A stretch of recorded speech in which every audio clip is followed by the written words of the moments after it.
So thank you so much to both of you for joining us here on the show today. It's great to have you. Your show mixes both music, as we saw, of course, there, and biographical elements of the lives of people like Billie Holiday, Nina Simone, and Ella Fitzgerald. Why choose this format where you mix the two?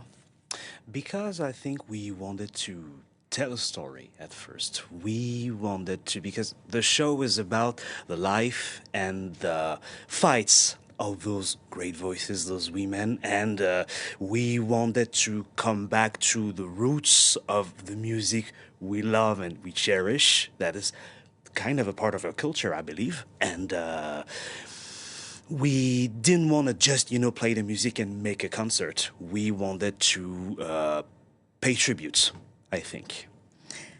Yes, I think we wanted to pay a tribute, and I wanted to pay a tribute because I learned my craft by singing along to those great songs. And I wanted to know the lives of these divas, and their lives are very inspirational. That's why we like to talk about them. Their lives are inspirational, you say, but and you do mention that, Nina Simone, amongst others, were fascinated with France, but there's also undeniably a French fascination with American jazz stars. Multiple schools are named after Nina Simone, Ella Fitzgerald. I mean, it's something that you see in cities nationwide. What is it about these jazz divas, as you call them in your show, Madame Jazze, that resonates so much with French listeners? I guess the French people are very proud of having welcomed those jazz stars because they came here and they are really stars. Everybody knows them. Everybody knows Ella Fitzgerald. Everybody knows Nina Simone. They are great, great women, and we know that they are powerful women. And that's why they are so admired. And the French are very proud of, making them a place. There is an audience for that. And I think even in the commercials, you can hear their voices. They use Nina Simone in commercials. So people like that music, and they like those women. When we tell the stories of those women, people adore it. If they're young, they discover them, and it's great. If they're old, they're rediscovering them, and it's great also. Do you feel like this love crosses the generations? You guys are, of course, from different generations. Yes, of course, it does cross the generation. And what's interesting is nowadays, people my age and even younger, we have internet. We can listen to music over Spotify, YouTube, and etc., etc.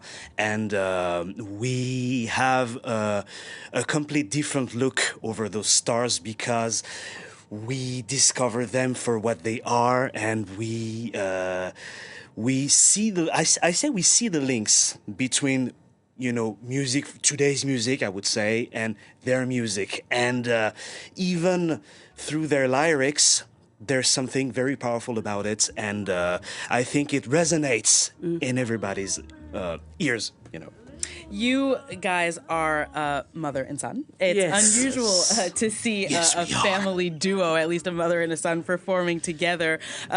Niels, you play piano, you compose, you also sing. Abiel, you, of course, are the main singer. Is it just a coincidence that the two of you were passionate about the same music, or did you force upon your son the love of jazz? Never. She never forced me.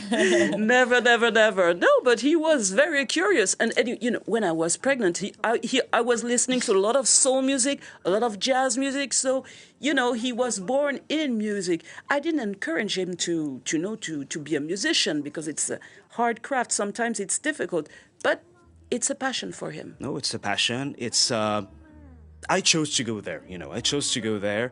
Well, I was influenced, I believe, of course, but with a very good influence. I'm very proud of her. And it's really nice to work together. If you want to know the real story about it, it began during the COVID, because during the COVID we lived in the same apartment.